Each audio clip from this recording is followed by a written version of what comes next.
Hello friends. మనం 2025 2025 UPSC civil service ఎగ్జామ్‌కి prelims exam conduct చేశారు. దాంట్లో మనం క్వెషన్స్ చూద్దాం. మనం మాట్లాడుకున్నాం కదా! యూపీఎస్‌సి వాళ్ళు ప్రీవియస్‌గా ఒక క్వెషన్ ఇస్తారు. ఆ క్వెషన్‌ని మళ్ళీ ఆన్సర్‌ని క్వెషన్‌ని కలిపి ఇంకో క్వెషన్‌ని ఫ్రేమ్ చేస్తారనమాట. సో అట్లా ఒక క్వెషన్ వచ్చింది. ఆ క్వెషను ఇది మనకి the irrigation device called araghatta was. So మనకి ఇరిగేషన్ డివైజు వాళ్ళే ఇచ్చారు క్వశ్చన్లో. ఇరిగేషన్ డివైజు నీటిపారుదలలో దీన్ని ఉపయోగిస్తారు, ఈ యంత్రాన్ని అరఘట అనేదాన్ని. అంటే ఆ అరఘట అనేది ఏంటి అని మనకు క్వశ్చన్ ఇచ్చారనమాట. నిన్న జరిగింది ఎగ్జాము. సో ఈ అరగట అనేది మనకి ప్రీవియస్గా వాళ్ళు అడిగారు. ఎప్పుడు 2016లో ఈ క్వశ్చన్ అడిగారనమాట. అప్పుడేం క్వశ్చన్ అడిగారంటే అరగట అంటే ఏంటని అడిగారు. దాంట్లో ఈ క్వశ్చన్ చూద్దాం. అప్పుడు ఈ క్వశ్చన్ ఆన్సర్ చూద్దాం. ఇది 2016లో అడిగారనమాట. ఇక్కడేం అడిగారు, with reference to economic history of medieval India the term araghatta refers to. ఇది 2016లో అడిగారు ఈ క్వశ్చన్. ఇక్కడేం అడిగారు, అరగట అనేది ఏంటి అని అడిగారు. అరగట అంటే ఏంటంటే దీనికి ఆన్సర్ సి, వాటర్ వీలు used in irrigation of land. So ఇప్పుడు మనకి 2025లో ఈ క్వశ్చన్ అడిగారు అనమాట. 2025 ఈ క్వశ్చన్ అడిగారు. ఏమని, వాళ్ళే క్వశ్చన్లో ఇరిగేషన్ డివైజు అరగట ఏం మిస్ చేశారు ఇక్కడ, వాటర్ వీల్ అనేదాన్ని, ఆ వర్డ్ని ఒక్కదాన్ని మిస్ చేశారు క్వశ్చన్లో. సో ఇప్పుడు మనకి ఆన్సర్లో వాటర్ వీల్ అనేది మనం ఎతకాలన్నమాట. వాటర్ వీలు ఎక్కడ, వీల్ అనే పదం ఎక్కడుంది, బీలో ఉంది. అంతే, ఇదే ఆన్సర్. మన ఇరిగేషన్ డివైజు అరఘట అనేది వీలు. అరఘట అంటేనే పర్షియన్ వీల్ని సంస్కృతంలో మనం అరఘట అంటాం. అర అంటే స్పోక్ అనమాట, ఘట అంటే కుండ, ఘటము అంటలా. A large wheel with earthen parts, ఈ కీవర్డ్స్ అనమాట. అర ఉండాలి అంటే వీల్ ఉండాలి ఖచ్చితంగా ఆన్సర్లో. నెక్స్ట్ పాట్ కుండ ఉండాలి, ఎర్తన్ పార్ట్ ఉండాలి. Tied to the outer ends of it's spokes. అర అంటేనే స్పోక్ అనమాట. ఘట అంటే కొండ. సో ఈ రెండు వర్డ్స్ ఉండే ఆన్సర్ ఏదవుతుందో అది బి, అంతే. సో నెక్స్ట్ మనం చెప్పుకున్నాం కదా, యూపీఎస్సి వారు మనకి ఆంధ్ర రీజన్కి అవినాభావ సంబంధం ఉంది, ఏదో క్వశ్చన్ ఇస్తారని. సో ఇది క్వశ్చన్ ఇచ్చారు. ఏదైతే డైరెక్ట్గా ఆన్సర్ చేయలేం, కానీ మనం ఆంధ్రుల చరిత్ర చదివినప్పుడు మనం దీన్ని చూడొచ్చు. ఇప్పుడు అస్మక అనేది గోదావరి రీజను, అస్మక అనేది గోదావరి. నెక్స్ట్ మనకి అస్మక గోదావరి కరెక్ట్. అంటే టెరిటోరియల్ రీజను మనకి river flowing in the reason అని ఇచ్చారనమాట, ఏన్షియంట్ ఇండియాలో ఇది. నెక్స్ట్ కాంబోజా విపాస్. నెక్స్ట్ అవంతి మహానది ఇది కాదు. విప్పాస్ కూడా కాదనమాట. విప్పాస్ అంటే బియాస్ నదికి ఓల్డ్ పేరు ఇది. కాంబోజ్ అనేది మనకి నార్త్ వెస్ట్లో ఉంటుంది. సో విప్పస్ మనకి తెలుసు కదా, బియాస్ ఇండియాలో ఉంటుంది, ఇండియాలోనే అది కలిసిపోతుంది రివర్లో. సో ఇండియాకే పరిమితమైన river Sutlej Indus water system చూసుకోండి, ఈ క్వశ్చన్ వస్తుంది అని చెప్పాను. అది ఎవరైనా చెప్తారులేండి, అది కాదు మనకి. ఎవరు చెప్పారు, ఎక్కడ చదివాము, ఏ బుక్లో చదివాము, ఏంటనేది కాదు మనకి. మనకు అవసరం ఏంటి, మన ఎగ్జామ్ హాల్లో మనం ఆ క్వశ్చన్ ఆన్సర్ చేస్తున్నావా లేదా, అంతే. అది చాలు మనకి. సో నెక్స్ట్ మనకి ఇప్పుడు కోసల రాజ్యం అంటే మనకి రామాయణంలో కూడా వస్తుంది. ఈ కోసల ఆ కోసలు వేరు, కానీ రామాయణానికి సంబంధం. కోసల అనగానే కోసల దేశం అంటే మనకి సరయూ నది గుర్తొస్తుంది. అయోధ్య నగరం సరయూ నది ఒడ్డున ఉంటుంది. సో ఇది కరెక్టే. సో మనకి 2 కరెక్ట్గా మ్యాచ్ అయ్యాయి, ఓన్లీ 2 అనేది ఆన్సర్. సో మనకి నీట్గా ఓల్డ్ ఎన్సిఈఆర్టీ టెక్స్ట్ బుక్లో, ఆర్ఎస్ శర్మ సార్ బుక్లో నీట్గా మహాజనపదాస్ అని ఒక మ్యాప్ ఉంటుంది. ఇక్కడ చూడండి, అస్మక గోదావరి నది, ఇది అస్మక. సో అది కరెక్ట్ మ్యాచ్ అయింది. ఇది ఇక్కడ మనకి కాంబోజా చూస్తే మనకి అబోవ్ ఉంది గాంధార రీజన్లో, గాంధార కంటే పైన ఉంది కాంబో. అక్కడ వరకు మనకి విప్పస్ రివర్, బియాస్ రివర్ వెళ్ళదనమాట. సో అది రాంగ్ మ్యాచ్. నెక్స్ట్ అవంతి ఇక్కడ చూసుకుంటే మనకి ఇక్కడ మహానది కాదు, నర్మదా నది. ఇక్కడ నర్మదా నది ఉంటుంది అనమాట, నర్మదా నది. సో అది నర్మదా నది, ఆ రివర్ సిస్టమ్స్ ఉంటాయి, తపతి ఆ రివర్ సిస్టమ్స్ ఉంటాయి. మనకి మహానది ఇటు సైడ్ ఉంటుంది మహానది మనకి, కాబట్టి ఇక్కడ మహానది ఉంటుంది, ఇది మహానది. సో అవంతి కంప్లీట్ ఆపోజిట్లో ఉంది చూడండి. ఇక్కడ మహానది, ఇక్కడ రివర్ సిస్టమ్ ఉంటే అవంతి ఇక్కడ ఉంది. సో అది రాంగ్ మ్యాచ్. సో కాబట్టి అది కూడా రాంగ్. అంటే మొత్తం వచ్చిన 4లో 2 ఇన్కరెక్ట్ మ్యాచ్ అయినాయి, 2 కరెక్ట్ మ్యాచ్ అయినాయి. మనకి కరెక్ట్ అని అడిగారు కాబట్టి ఓన్లీ 2 అనేది ఆన్సర్ అవుతుంది అనమాట. సో ఇప్పుడు ఏంటంటే మనకి ఆప్షన్స్ ఎలిమినేట్ చేయడానికి కూడా కుదరదు. ఎందుకంటే ఇప్పుడు ఓన్లీ 1 కరెక్టా, ఓన్లీ 2 కరెక్టా, అట్లా ఆల్ కరెక్టా, అట్లా వస్తున్నాయి ఆప్షన్స్. సో మనకి కాన్సెప్ట్ తెలుసుకోవాలన్నమాట. సో ఇక్కడ మనకి ఇప్పుడు present day Indus water system అనమాట, ఇది ఇండస్ రివర్ సిస్టము. సో మనకి ఇక్కడ చూసుకుంటే మనకి బియాస్ రివర్ ఇక్కడ చూసాం అనుకో, మనకి ఇండియాలో వస్తుంది. ఇండియాలోనే ఇక్కడ సట్లేజ్లో మనకి కలిసిపోతుంది అనమాట. ఈ సట్లేజ్లోనే అన్నీ వచ్చి ఈ రివర్స్ అన్నీ కలిసి మొత్తం తర్వాత వచ్చి అన్ని ఇండస్లో కలుస్తాయి. సో ఇది చూసుకోండి, బియాస్, దీనికి విపాస్ ఓల్డ్ నేమ్ అనమాట, ఏన్షియంట్ నేమ్ విపాస్. సో అది తర్వాత ఇక్కడ మనకి ఈ క్వశ్చన్ వచ్చింది కదా, నేను ఈ క్వశ్చన్ 2 సార్లు ఎక్స్ప్లెయిన్ చేశాను, ఫస్ట్ సారి క్లియర్గా ఎక్స్ప్లెయిన్ చేయలేదని. సో మనం ప్లేలిస్ట్లో అన్ని ఇండియన్ హిస్టరీ, తర్వాత వచ్చి ఇండియన్ సొసైటీ మనకి మన ఎగ్జామ్లో ఉందిలేండి, Indian society. Next India geography questions ఉన్నాయి, అన్నీ ఒకసారి మొత్తం చూడండి. చూసేసి మనకేంటంటే ఒక ఐడియా డెవలప్ చేసుకోవాలన్నమాట. ఒక క్వశ్చన్ చూసి ఓకే ఈ క్వశ్చన్ ఇస్తున్నారు, దీనికి సంబంధించిన ప్రీవియస్ ఇయర్ క్వశ్చన్స్ ఏమొచ్చాయి, ఈ కాన్సెప్ట్ సంబంధించి ఇంకా ఏ విధంగా క్వశ్చన్స్ రావచ్చు. సో అట్లా మనం ఒక క్యూరియాసిటీని డెవలప్ చేసుకోవాలన్నమాట, అంతే.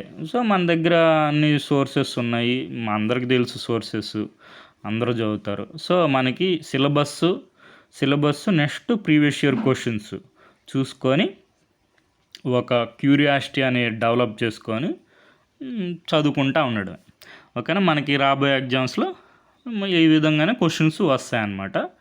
అప్పుడు హ్యాపీగా ఆన్సర్ చేసేసి వచ్చేసేయండి. So next with reference to Indus water system 4 reverse అనేవి 3 ఆఫ్ దెమ్ అనేవి వచ్చి జాయిన్ అవుతాయి. అది జాయిన్ అయ్యేది దేంట్లో అంటే సట్లేజ్లో. సో మనకి ఇక్కడ సట్లేజ్ మనం ఇందాక చూసాం కదా ఈ మ్యాప్లో, ఇక్కడ ఏం జరుగుతుంది, సట్లేజ్ రివర్, ఇది Sutlej river. So Sutlej river వస్తూ ఉంటుంది. నెక్స్ట్ ఇది జీలము ఇప్పుడు సట్లేజ్ రివర్లో బియాస్ కలిసింది ఫస్ట్. నెక్స్ట్ రావి వచ్చి ఇక్కడ మనకి ఇది చెనాబ్ అనుకోండి, చెనాబులో కలిసింది. ఈ చెనాబ్ రివరు, జేలం రివర్ కూడా చెనాబ్లో కలిసింది. ఈ మొత్తం కలిసి ఇక్కడ సట్లేజ్లో కలిసి, ఈ సట్లేజ్ దీన్నే పాంజ్నాథ్ అంటారు. అవన్నీ కలిసి మళ్ళీ ఇండస్ రివర్లో కలుస్తాయి అన్నమాట. సో అట్లా తర్వాత మనకి ఇవన్నీ UPSC civil service previous questions అనమాట. ఇక్కడ మనకి ఉజ్జయిని ఇచ్చారు చూడండి, అప్పుడు కూడా నేను చెప్పాను రివర్స్ దాంట్లో ఉంటుంది అన్ని ప్రీవియస్ ఇయర్ క్వశ్చన్స్ అన్ని రివర్స్ సంబంధించినవన్నీ. సో ఉజ్జయిన్లో మనం చెప్పుకున్నాం, దీనికి బి కదా ఆన్సర్. అంటే ఉజ్జయిన్కి సిప్రా రివరు. ఉజ్జయిన్ అంటే మనకి ఇప్పుడు అవంతి ఉంది కదా, అక్కడ ఉజ్జయిన్, తర్వాత వచ్చి నెక్స్ట్ మాహిష్మతి, అవన్నీ ఇవి నర్మదా తపతి, ఇక్కడ సిప్రా ఈ రివర్ అనమాట, ఉజ్జయినికి సిప్రా. సో అట్లా నెక్స్ట్ మన డాక్టర్ బిఎస్ఎల్ఎస్ హనుమంతరావు సార్ బుక్లో ఇది మనకి మ్యాప్ ఉంటుంది అనమాట. ఇది శాతవాహన సామ్రాజ్యంలో మనకి ఇక్కడ అస్మక అని ఉంటుంది. ఇది ఇక్కడ మనకి నీట్గా ఈ మ్యాప్లో చూస్తే అస్మక, ఇది గోదావరి నది అనమాట, అస్మక గోదావరి నది. ప్రతిష్టాన, ఇది అస్మక, ములక. సో మనకి ఇది గౌతమిపుత్ర శాతకర్ణి జైత్రయాత్రలో. సో అప్పుడు మనకి నాసిక్ ప్రాశస్తిలో గౌతమి బాలశ్రీ వాళ్ళ తల్లిగారు ఇచ్చిన శాసనంలో గౌతమిపుత్ర సామ్రాజ్యవర్ణ విస్తీర్ణం అని ఉంటుంది. సో ఇక్కడ మనకి అస్సక, నిజామాబాద్, ఔరంగాబాద్ జిల్లాలు. అసిక అంటే రిషిక, ఇది అస్సకాకు దక్షిణంగా కృష్ణా గోదావరి నదుల మధ్య ప్రాంతం. సో ఇట్లా ఇవి ఎక్కడెక్కడ ఉన్నాయి, ఏ నదులు ఉన్నాయి, అనుపమ నర్మదా నది మీద మహిష్మతి రాజధాని. ఈ మహిష్మతి సామ్రాజ్యం ఎక్కడుంది, నర్మదా, అది ఇవ్వలేదులేండి మ్యాచింగ్లో, రాబోయే ఎగ్జామ్స్లో చూసుకోండి. మహిష్మతికి రాజధాని అంటే అనుపమ, అది ఏ నది దగ్గర ఉందంటే నర్మదా నది దగ్గర ఉంది. సో అట్లా. సో అలా ఇది మనకి ఆంధ్రుల చరిత్ర, doctor BSL Hanumantharao sir book. Next ancient India old NCERT book, class 11th 11వ తరగతి బుక్, RS Sharma sir book. So దీంట్లో మనకి ఆర్ఎస్ శర్మ సార్ బుక్లో నీట్గా ఉంటుందన్నమాట. మహాజనపదాస్ అని చెప్పి మనకి షోడశ మహాజనపదాలు అని ఉంటాయి, 16 మహాజనపదాస్ అనమాట. సో దాంట్లో మెయిన్వి మగధ, కోశల, వత్స, అవంతి. సో మనకి ఫస్ట్ బిగినింగ్లో వచ్చి మనకి కోశల రాజ్యం ఎక్కువ ఉంటుంది. తర్వాత కోశల రాజ్యం ఇక్కడ నీట్గా ఉంటుంది చూడండి మొత్తం. ఇది మనకి బిగినింగ్లో మగధ అనేది లాస్ట్కి గెలుస్తుంది అనమాట. ఈ మగధ సామ్రాజ్యం. Kosala, Vatsa, Avanti seem to have powerful. ఇవి పవర్ఫుల్ కింగ్డమ్స్. బిగినింగ్లో వచ్చి మనకి అంగా ఉంటుంది. ఈ అంగా వచ్చి మళ్ళీ ఈ అంగా వచ్చి మనకి మగధలో కలిసిపోతుంది. పవర్ఫుల్ నైబరు మగధలో కలిసిపోతుంది. నెక్స్ట్ ఇంకా వీటి గురించి మొత్తం ఈ 16 మహాజనపదాల గురించి మొత్తం తెలుసుకోండి. మనకి కాశీ కింగ్డమ్ ఉంటుంది. మనకి కాశీ కింగ్డము తర్వాత ఇది నెక్స్ట్ ఇది powerful. In the beginning Kashi appear to be most powerful. ఏంటంట, ఫస్ట్ కాశీ సామ్రాజ్యం అనేది మోస్ట్ పవర్ఫుల్గా ఉండేది. But it had to submit to power of కోశలకి కాశీ రాజ్యం అనేది లొంగిపోయింది. ఈ రాజ్యాలన్నిటిలో మళ్ళీ నెక్స్ట్ మగధ అనేది పవర్ఫుల్ అవుతుంది అనమాట. సో ఫస్ట్ మాత్రం ఏది ఎక్కువ పవర్ఫుల్ అంటే కాశీని డామినేట్ చేసింది ఏ రాజ్యం అంటే కోశల రాజ్యం. మొత్తం ఈ మహాజనపదాలు అన్నిటిలో మోస్ట్ పవర్ఫుల్గా ఎదిగింది ఎవరంటే మగధ. సో అదే అనమాట స్టోరీ. సో వీటి గురించి అన్నిటిని చూసుకోండి. మనకి కోశలకి ఇది ఇంపార్టెంట్ చూసుకోండి. కోశలకి క్యాపిటల్ అడిగారు అనుకోండి, అయోధ్య అని పెట్టకూడదు. అది మనకి రామాయణంలో కోశల దేశ రాజధాని ఏంటంటే అయోధ్య. కానీ మనకి ఏన్షియంట్ ఇండియన్ హిస్టరీలో కోశలకి వచ్చి మనకి క్యాపిటల్ వచ్చి శ్రావస్తి అనమాట. సో ఇది కొద్ది గమనించుకోండి. సో మనకి ఇక్కడ వాళ్ళు కూడా మెన్షన్ చేస్తారు, Kosala contained important city Ayodhya ఉంది. ఇది మనకి స్టోరీ ఆఫ్ రామాయణకి అసోసియేటెడ్ అని కూడా వాళ్ళు మెన్షన్ చేశారు.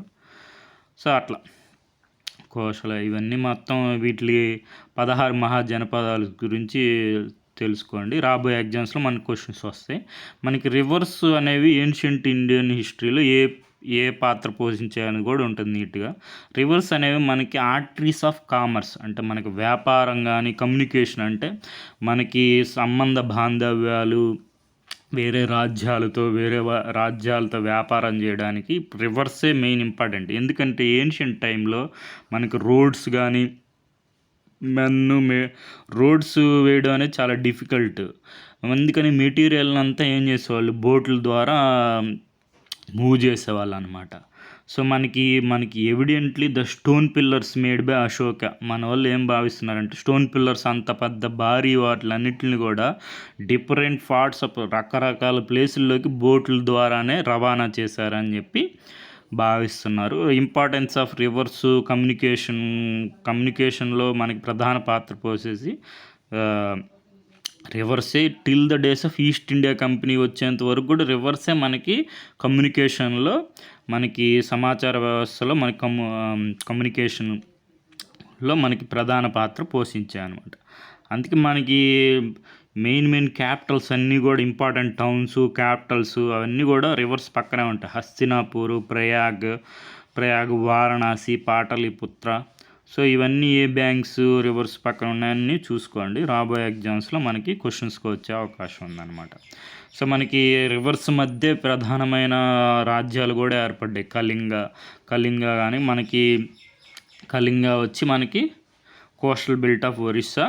ఇది ఏ నదుల మధ్య ఉంది? నార్త్లో వచ్చి మహానది ఉంది, సౌత్లో వచ్చి గోదావరి నది ఉంది. మనకి ఆంధ్రప్రదేశ్ చూసుకుంటే గోదావరి నది నార్త్, సౌత్లో వచ్చి కృష్ణా నది. సో అట్లా రివర్స్ అనేవి చాలా ఇంపార్టెంట్ అనమాట. సో ఇవన్నీ ఒకసారి చూసుకోండి mahajanapadas. Okay friends, thank you for watching.